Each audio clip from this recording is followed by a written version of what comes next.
नमस्कार दोस्तों। भारत के इतिहास में आज आप देखेंगे बहुत ही महत्वपूर्ण क्लास जो सभी परीक्षाओं के लिए बहुत ही महत्वपूर्ण है।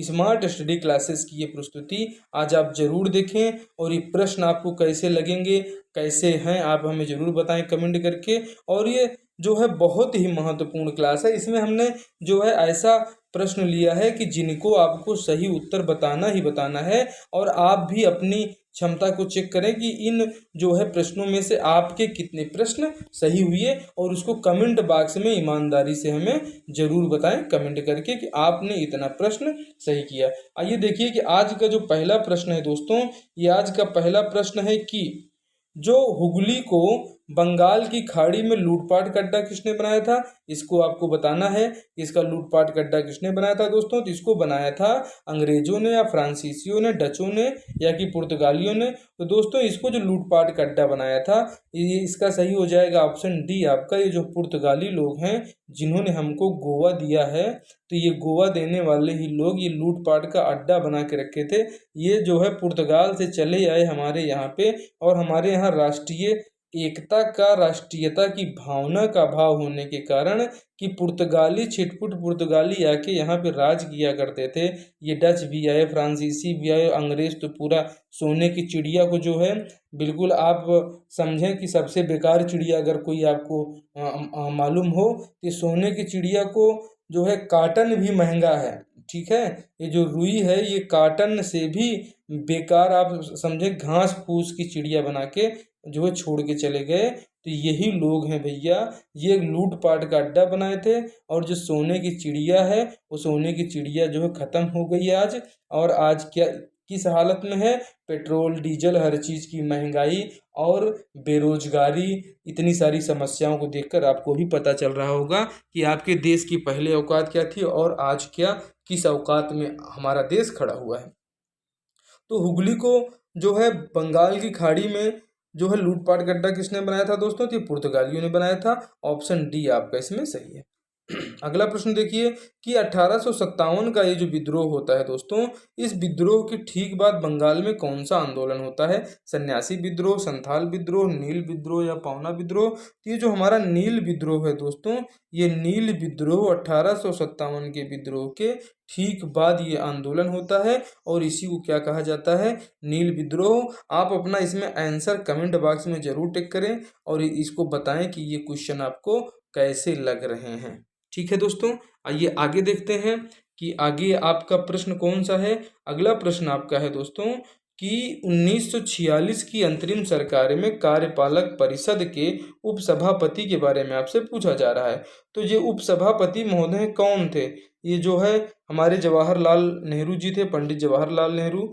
तो इसका सही आंसर जो है कि जो जवाहरलाल नेहरू हैं, यही नेहरू जी ही क्या है, ये उपसभापति थे। कहाँ थे, तो पहली 1946 की जो अंतरिम सरकार में ये कार्यपालक परिषद के उपसभापति थे, और बाद में देश के पहले प्रधानमंत्री बने। और चाचा नेहरू इनको कहा भी जाता है। बच्चों से बहुत प्रेम करते थे। बच्चों से प्रेम कौन नहीं करता है, लेकिन इनके लिए तो कहा जाता है कि ये भाई सबसे ज़्यादा प्रेम करते हैं। तो ये जो है राष्ट्रीय चाचा हैं। अभी जैसे मध्य प्रदेश कि एक सीएम साहब हैं शिवराज सिंह चौहान जी, वो पूरे मध्य प्रदेश के मामा कहे जाते थे।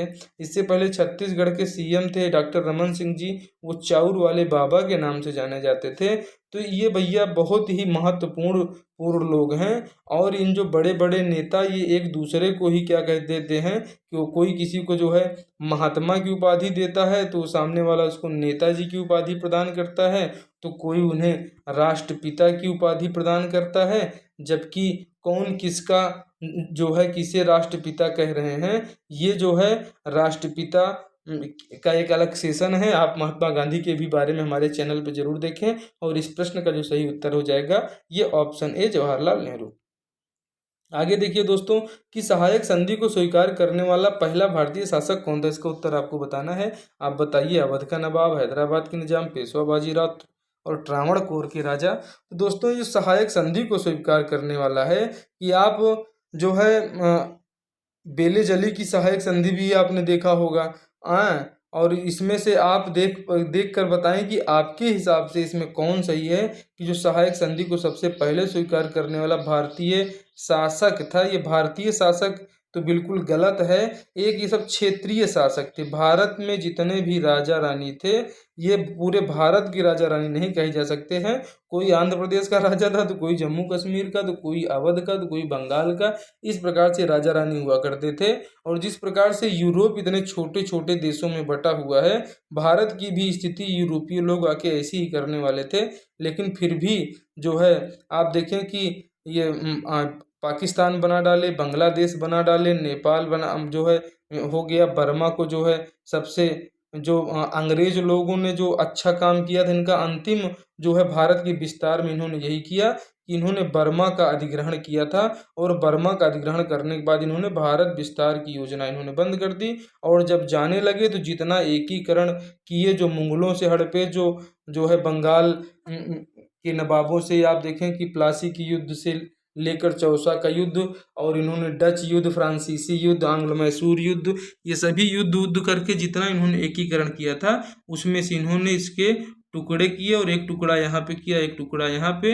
ये पाकिस्तान है और ये पूर्वी पाकिस्तान है, ये दोनों एक था। 1971 में ये क्या हो गया, तो एक हो गया बांग्लादेश और एक जो है पाकिस्तान तो बचा ही बचा है। तो भैया ये जो हैदराबाद के निजाम हैं, ये सहायक संधि स्वीकार करने वाले पहले भारतीय शासक हैं। ऑप्शन बी आपका सही है। इनको बताइए कि महाराजा रणजीत सिंह की राजधानी क्या थी। अब इन लोग को महाराजा रणजीत सिंह, ये सब नाम के फर्जी हैं। महाराजा इनको कहना भी कहीं से भी उचित नहीं प्रतीत होता, लेकिन ठीक है, पूर्वज हैं, इनको सम्मान एक दिया जाना चाहिए। इनकी राजधानी कहाँ थी, लाहौर थी। अब सोचो, महाराजा रणजीत सिंह की राजधानी लाहौर होते हुए भी लाहौर तक को ये भारत में नहीं मिला पाए। मतलब ये हम भारतीयों की निष्क्रियता ही है कि हम अपने सभी भूभाग को और देश में जो है उस समय कांग्रेस ने बाकायदे जो है भारत के विभाजन को अंग्रेजों के समक्ष स्वीकार किया। ठीक है, और स्वीकार इसलिए किया कि इनको डर था कहीं कोई बहुत बड़ा सांप्रदायिक दंगा न हो जाए। आखिर में जो है उससे कम दंगा भारत विभाजन के बाद भी नहीं हुआ, लेकिन जो है भारत के टुकड़े टुकड़े होंगे, एक नहीं 1000। ये आज आप जो सुनते हैं, जो जेएनयू विश्वविद्यालयों में कन्हैया कुमार जो आज नेता बने बैठे हैं, इन लोगों के मुंह से कभी सुना जाता था। इनके चाचा की थ्योरी नहीं है ये थ्योरी जो है ये बहुत ही ओल्ड है, जिससे बांग्लादेश बन गया, जिससे पाकिस्तान बना, जिससे बर्मा बना, जिससे नेपाल, भूटान, सब ये भारत से अलग अलग होके और भारत के पड़ोसी जो है बन गए। और ये इसमें हमारे नेताओं की भी गलती नहीं है। ये जो है पूरी यूरोप की पॉलिटिक्स है, और यूरोप पूरी तरह से सशक्त था, और हम खाली कहे जाते थे सोने की चिड़िया। लेकिन इस सोने की चिड़िया के पास सोना तो था, लेकिन कोई इससे सोना छीनने लगे तो उसको डराने के लिए इनके पास कुछ नहीं था। ये त्रिशूल, तीर, बर्छी, भाला लेके अंग्रेजों से मुकाबला करने की औकात में हमारा कोई भी राजा रानी भारत का था ही नहीं। इसीलिए देखें कि बक्सर के युद्ध में, प्लासी के युद्ध में इन लोगों की वो हालत हुई कि जो है पूरी तरह से जो है औरंगजेब के बाद में ये पूरी तरह से मुगल शासन भी खत्म हो गया, भारतीयता तो रह ही नहीं गई, इसलिए हमको अंग्रेजों का गुलाम बनना पड़ा। तो महाराजा रणजीत सिंह की राजधानी का नाम क्या है, तो ये राजधानी इनकी लाहौर थी, और ये आज यही लाहौर पाकिस्तान की राजधानी है भैया। तो कब कहाँ क्या बदल जाएगा कुछ कहा नहीं जा सकता। ठीक है, तो ये हम लोग आप समझें कि कीड़े मकोड़े की तरह जी रहे हैं। और भारत में आधुनिक शिक्षा प्रणाली, अब देखिए कि हमारे यहाँ गुरुकुल भी चला करते थे। एंशियंट इंडिया को अगर आप पढ़ें तो उस समय भी जो है हमारे यहाँ शिक्षा का अभाव नहीं था। पूरी दुनिया से नालंदा विश्वविद्यालय में लोग पढ़ने आते थे, विक्रमशिला विश्वविद्यालय में पढ़ने आते थे। लेकिन ये आधुनिक शिक्षा अंग्रेज लेके आए, और हमें तो लगता है कि एक प्रकार से ठीक ही हुआ जो लेकर आए। नहीं तो हम लोग जो है कोई दिल्ली के राजा के अंडर में रहता, तो कोई अवध के राजा के अंडर में रहता, तो कोई जो है आंध्रा में जो है आंध्रा के राजा के अंडर में रहता। यही सब नवाबी गिरी चलती रहती। अंग्रेजों ने इनको ख़त्म करके पूरे भारतीयों के ऊपर उपकार किया, इसलिए उनका बहुत बहुत धन्यवाद। भारत में आधुनिक शिक्षा प्रणाली लेकर आया था कौन? तो दोस्तों ये 1835 का जो मैकाले के मिनट्स हैं, ये जो है क्या है कि भारत में आधुनिक शिक्षा पद्धति लेके आए। और हंटर आयोग का संबंध इससे नहीं है। हंटर आयोग का संबंध आपको जानते हैं जलियांवाला बाग से है। वुड डिस्पैच का इससे कोई मतलब नहीं है। 1813 का चार्टर का संबंध आधुनिक भारतीय शिक्षा प्रणाली से कतई नहीं है। तो इसमें सही जो हो जाएगा ऑप्शन बी आपका सही है कि भारत में आधुनिक शिक्षा प्रणाली की नींव जो लॉर्ड मैकाले के 1835 में लाए गए मिनट्स थे, जिसमें हिंदी उर्दू इन सब भाषाओं से कोई मतलब नहीं था। भारत में जो शिक्षा का माध्यम था उसको अंग्रेजी बनाया जाना, और जब भाषा के रूप से आपके दिमाग में जब अंग्रेजी होगी तो अंग्रेजों की गुलामी आप बहुत अच्छे से कर पाएंगे। इसीलिए सबसे पहले अगर किसी देश को जो है गुलाम बनाना है तो गुलाम बनाने से पहले आप जो है वहाँ की जो आने वाली पीढ़ी है उसको गुलाम बना दो। और आज हमारा देश पता नहीं किस दिशा में जाने की स्थिति कर रहा है कि हमारा पूरा देश का एक एक युवा मोबाइल फ़ोन और जो है इस प्रकार के नशे की लतों में जो है इनका नशे का गुलाम हो जा रहा है, मोबाइल मल्टीमीडिया गुलाम होते जा रहा है। तो ये जो गुलामी बढ़ रही है ये कहीं न कहीं किसी न किसी विशेषज्ञ की बहुत बड़ी चाल भी हो सकती है। और ये देखते हैं कि होना क्या है, अगर होने को कोई जान जाता तो ये सब परिवर्तन ही ना होते। इसलिए जो है जह विधि राखे राम तेह विधि रहिए, और दुख सुख जान हानि लाभ सही है भैया। तो यही है। और एक ठो अगर सीट पाना है, कुछ पक्का करना है तो अपनी तैयारी भी करते रहिए। शांत रहना भी एक डिफरेंट चीज़ है कि बहुत ज़्यादा समस्याओं से घिरे होने पर भी आप अपने पथ की तरफ अगर अग्रसर रह पाते हैं, अपने टारगेट की को आप भेद पाते हैं, कि जैसे हमारे जो है शास्त्रों में बताया जाता है कि मछली की आँख में जो है तीर मारना कोई धनुर्धर नहीं मार पाया, लेकिन अर्जुन ने इसलिए मारा कि पूरी शरीर में उसको खाली मछली की आँख ही दिख रही थी और कुछ दिख ही नहीं रही थी। तो भैया आप भी अपने टारगेट में इसी प्रकार से लग जाइए कि आपको आपका अपना टारगेट दिखे। और भारत में नहीं पूरी दुनिया में जो है अगर कहीं इंसान है तो अच्छा करोगे तब भी बोलेगा और बुरा करोगे तब भी बोलेगा और कुछ नहीं करोगे तब भी बोलेगा। इसलिए आप जिस दिशा में हैं, जो कार्य कर रहे हैं उसको अच्छे से करते रहिए। और आगे आइए देखते हैं अगला प्रश्न हमारा क्या है। निम्नलिखित में से किससे असफल होने पर 1942 में गांधी जी ने भारत छोड़ो आंदोलन का सूत्रपात किया था? तो भैया ये असफल क्या हुए? साइमन कमीशन कोई मतलब नहीं, कैबिनेट मिशन कोई मतलब नहीं, गोलमेज सम्मेलन ये सब खत्म हो चुका था।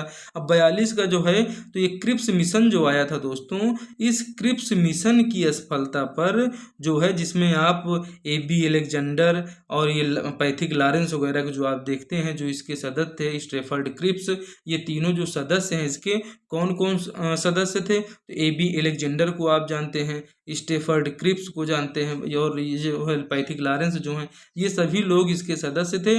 और इसमें कोई भारतीय सदस्य न होने के कारण महात्मा गांधी जी ने कहा कि बेटा करो या मरो का नारा दिया और बोला कि कूद पड़ो। ये वही गांधी जी हैं जिनके सिद्धांत 1920 में ये असहयोग आंदोलन चलाते हैं। और जब चौरा चौरी की घटना हो जाती है, चौरा चौरी का कांड हो जाता है जिसमें पुलिस वाले मारे जाते हैं, तो इन्होंने असहयोग आंदोलन बंद कर दिया। और वो भी आंदोलन इसलिए नहीं बंद कर दिया, वो डर गए थे कि हमें हिंसा नहीं करनी है, क्योंकि अंग्रेजों के पास जो ताकत उस समय थी, उस ताकत के आगे भारत के जो है फकीर जितने थे, चूंकि अधनंगा फकीर तो इनको कहा ही जाता था, और अधनंगा ये जो है फकीरी इनके शरीर से ही नहीं, पूरी भारत में ही फकीरी ही तो थी, जो है बाकी सब कुछ तो अंग्रेजों के हाथ में था। और इतनी मजबूत शक्ति के सामने निपटना आसान काम नहीं था। इसीलिए इन्होंने जो असहयोग आंदोलन चल रहा था वर्ष 1920-21 के दौरान में, उसको इन्होंने बंद कर दिया। इससे गांधी जी स्वयं भी बच गए जेल जाने से, नहीं तो इनको वहीं उतने पुलिस वाले मारे गए और कुछ हुआ भी नहीं। और किसने मारा क्या मारा उनके ऊपर भी कुछ कोई कार्रवाई नहीं हुई, और पूरे आंदोलन को बंद कर दिया। तो पूरे आंदोलन का बंद करने का एक पॉजिटिव पॉजिटिव कारण ये भी था कि जिसमें बहुत लोगों को फांसी होती, बहुत लोगों को यातनाएं दी जाती, तो उसको हमारे इस अधनंगे फकीर ने जो है आंदोलन वापस लेके जो है वो किया। और बहुत लोग गरम दल वाले कहते हैं कि जब ये हमारा चरम पर था और उस समय गांधी जी ने आंदोलन को वापस ले लिया, तो भैया आंदोलन को वापस नहीं लेते तो और लोग अंग्रेजों के द्वारा मारे जाते, क्योंकि अंग्रेज लोग ये वही हैं कि जो फर्स्ट वर्ल्ड वार जीत चुके थे, प्रथम विश्व युद्ध के विजेता थे। और उस समय जो है हमारे भारत के पास कोई इतनी बड़ी शक्ति जो है नहीं थी कि हम तीर धनुष भाला और जवान जो है आदमियों के साथ में लड़ रहे थे। हमारे यहाँ जो बड़े बड़े युद्ध हुए, बाबर जब लड़ने आया तो इब्राहिम लोदी के पास जो है लाखों की सेना थी, बाबर के पास कम सेना थी, लेकिन बाबर तोप लेके आया और तोप और तुलगमा पद्धति से इसने इनके ऊपर कब्जा कर लिया। और इब्राहिम लोदी के सभी जो सिपाही थे वो भाग खड़े हुए। अब भाग क्यों न खड़े हुए, इनके पास लड़ने के लिए खाली एक जनसंख्या थी 1,75,000 की, और एक गोले में इनके जो है हजारों लोग जो है मर जाते थे। इसलिए भागना ही उन्होंने अच्छा समझा, और अच्छा हुआ कि इन लोग यहाँ से चल दिए और मुगलों का शासन आ गया, चाहे मुगल हों और चाहे लोधी हों, चाहे खिलजी हों। हाँ ठीक है दोस्तों, चाहे जो है जो हमारा सैयद वंश है, गुलाम वंश है, इन सभी वंशों के बारे में अगर आपको पढ़ना है तो चैनल बड़े विस्तार से इनके बारे में भी पढ़ाया गया है। एक बार हमारी प्लेलिस्ट का विजिट करें, मध्यकालीन इतिहास को पढ़ें, और आधुनिक इतिहास के भी वीडियो आपको हमारी क्लासेस पे मिलेंगे, विस्तृत वीडियो, और जो आपको समझ में आएंगे। आगे देखिए कि अगला प्रश्न क्या है। तो इस प्रश्न का जो सही उत्तर हो जाएगा दोस्तों ऑप्शन डी हो जाएगा। ठीक है, आपको जो मैं बताते चल रहा हूँ उसको भी आप ध्यान देते चलिए, आपके लिए बहुत ही महत्वपूर्ण होगा। महात्मा गांधी ने 1930 में सविनय अवज्ञा आंदोलन आरंभ किया था। तो कहाँ से आरंभ किया था ये आपको बताना है दोस्तों। ये दांडी में जो है, ये दांडी मार्च जो इन्होंने शुरू किया था, ये दांडी मार्च जो है इन्होंने नमक तोड़ो आंदोलन, ये इसकी जो घटना है आप 6 अप्रैल और 12 मार्च आप देखते हैं, तो 12 मार्च को इन्होंने अहमदाबाद में, ये दांडी स्थित है, अहमदाबाद से जो है इन्होंने ये साबरमती आश्रम जो आप देख रहे हैं, तो दांडी मार्च का कार्यक्रम ये शुरू करते हैं। इनका जो ऑप्शन बी सही हो जाएगा। और इसके बारे में आप एक बार देख भी लें कि थोड़ा सा डिटेल आपको मिलेगा कि 12 मार्च 1930 को महात्मा गांधी जी साबरमती आश्रम अहमदाबाद से दांडी यात्रा पर निकले थे, और यही दांडी यात्रा पर निकलने के साथ ही जो है इनका सविनय अवज्ञा आंदोलन आरंभ हो गया था। तो ये दांडी से ही यात्रा पर निकलने के साथ में सविनय विनय के साथ में जो है ये आंदोलन कर रहे थे। और जो 6 अप्रैल 1930 को ये जब दांडी पहुंचते हैं, तो यहाँ पे नमक कानून तोड़ते हुए सविनय अवज्ञा आंदोलन की शुरुआत किया था ये हमारे अधनंगे फकीर ने। अब ये अधनंगा फकीर किसने कहा था, इसको भी याद रखिए, विंस्टन चर्चिल महोदय ने कहा था अधनंगा फकीर। तो ऑप्शन बी आपका इसमें दोस्तों सही था कि महात्मा गांधी ने 1930 में सविनय अवज्ञा आंदोलन आरंभ किया था। आगे देखिए, बहुत ही महत्वपूर्ण है the anarchical and revolutionary crime act 1919। भैया को और किस नाम से जाना जाता है, तो इसका जो नाम है यही है रौलट एक्ट। ना वकील ना कोई दलील, सीधे आपको जेल में डाल दिया जाता था।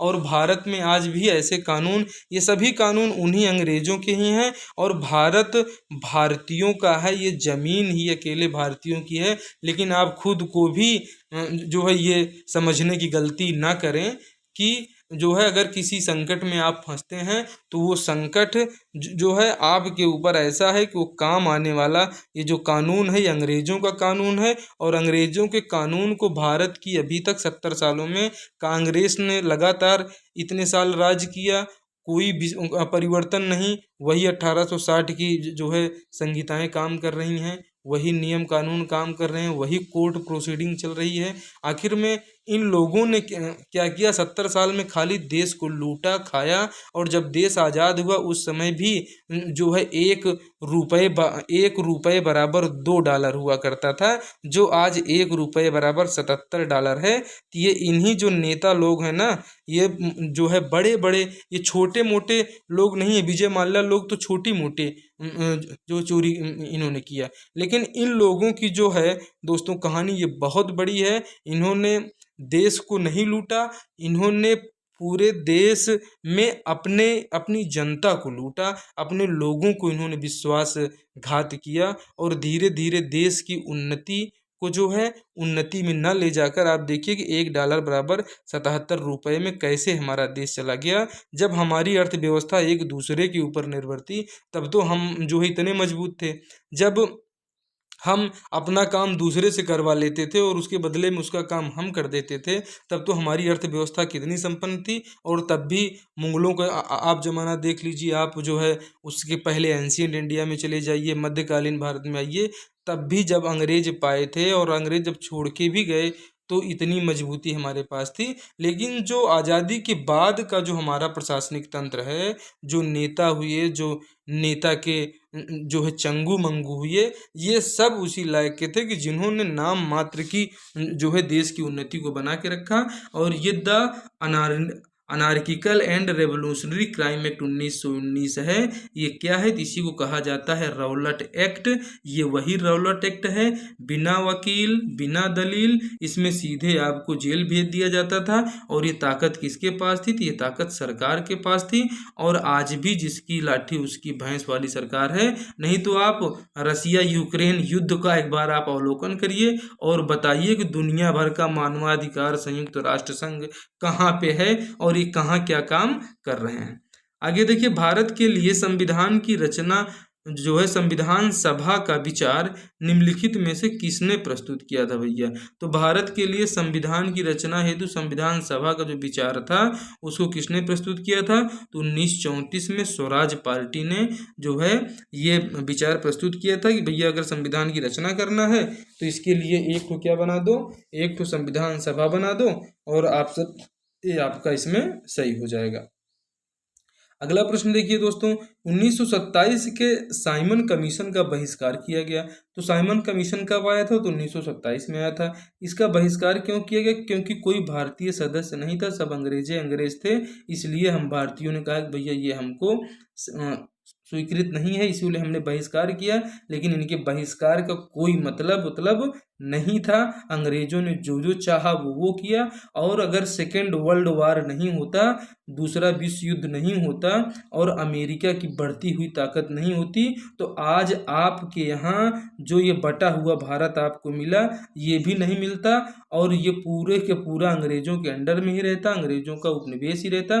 क्योंकि फर्स्ट वर्ल्ड वार का जब आपने अगर नहीं पढ़ा है तो आप प्रथम विश्व युद्ध की एक बार हमारी क्लास देखिए। और प्रथम विश्व युद्ध में भी ये समझौता हुआ था। जब पेरिस का सम्मेलन अगर आपने हमारे चैनल पर नहीं पढ़ा है तो पेरिस सम्मेलन भी आप पढ़िए कि फर्स्ट वर्ल्ड वार में जो समझौते हुए और सेकेंड वर्ल्ड वार में जो समझौते हुए, इन दोनों युद्धों में जो है ये विजयी राष्ट्र इन लोग हुआ करते थे। तो इनके बीच में साइमन कमीशन का जो बहिष्कार है ये क्यों हुआ? क्योंकि इसमें कोई भारतीय सदस्य नहीं था। आगे देखते हैं दोस्तों कि अगला क्या है। बिल्कुल लास्ट क्वेश्चन है, सांप्रदायिक निर्णय की घोषणा किसने की थी? तो सांप्रदायिक निर्णय क्या होता है दोस्तों कि ये सांप्रदायिक निर्णय जो है ये ऐसा है कि किसी जो है धर्म संप्रदाय के विशेष में कोई अगर योजना या नियम कानून बनाए जाते हैं। और इसको ब्रिटेन के प्रधानमंत्री थे मैकडोनाल्ड, जिन्होंने मुसलमानों के लिए पृथक निर्वाचन की जो व्यवस्था किया था उसी को जो है मैकडोनाल्ड की था। और सांप्रदायिक पंचायत या सांप्रदायिक निर्णय की घोषणा यही है। और ऑप्शन डी आपका इसमें सही हो जाएगा। 9 अगस्त 1925 को काकोरी ट्रेन एक्शन में धावा किस दल ने बोला था दोस्तों? तो ये जो काकोरी ट्रेन डकैती है इसमें हिंदुस्तान रिपब्लिक एसोसिएशन के सदस्य थे। ये एक पार्टी थी, इसी के लोगों ने जो है काकोरी ट्रेन डकैती वाला कार्य किया था, जिसका हाल ही में उत्तर प्रदेश सरकार ने डकैती का नाम बदल करके एक्शन कर दिया है। हंटर समिति की नियुक्ति क्यों की गई थी? तो दोस्तों ये हंटर समिति की नियुक्ति की गई थी जब जलियांवाला बाग हत्याकांड हुआ था, जनरल डायर ने जो करवाया था। तो जनरल डायर की वजह से हंटर वहाँ पे जो इतने लोग मारे गए थे, इसी की जांच के लिए हंटर समिति की जो है स्थापना की गई थी। ये प्रश्न आपको कैसे लगे आप हमें कमेंट बॉक्स में ज़रूर बताएं। और ये आज का अंतिम क्वेश्चन देखेंगे, भारत में फ्रांसीसियों ने अपना सबसे पहला कारखाना कहाँ पर खोला था? तो दोस्तों ये सूरत में खोला था। अब सूरत में खोले जाने का कारण क्या है कि भाई इनके पास स्थल मार्ग से आने का कोई रास्ता नहीं था, तो जो है समुद्र में पानी के सहारे सहारे सब भारत में, इसीलिए देखें कि वास्को डी गामा भी जो है आता है तो सब कालीकट, गोवा, महाराष्ट्र, ये सब जो है नदी जो है हमारे तटीय राज्यों में इसीलिए आते हैं क्योंकि इनके आने जाने का जो साधन था वो आने जाने का साधन जो है स्थल मार्ग से नहीं आ सकते थे। जैसे ही आप अफगानिस्तान के ऊपर जाएंगे तो अरब प्रदेश में पूरी तरह से यहाँ पर कब्जा था, और यहाँ पर जो कब्जा था इन्होंने अंग्रेज़ों का रास्ता बंद कर दिया था, इसीलिए इन्होंने समुद्री रास्ते से हमारे देश में इंटर किया। तो दोस्तों इन्होंने पहले कहाँ खोला था? तो सूरत में खोला था। ये क्लास आपको कैसी लगी हमें कमेंट बॉक्स में ज़रूर बताएं। और अभी तक आपने चैनल को जो है शेयर नहीं किया है तो अपने दोस्तों में शेयर कीजिए, सब्सक्राइब कीजिए। जय हिंद, जय भारत।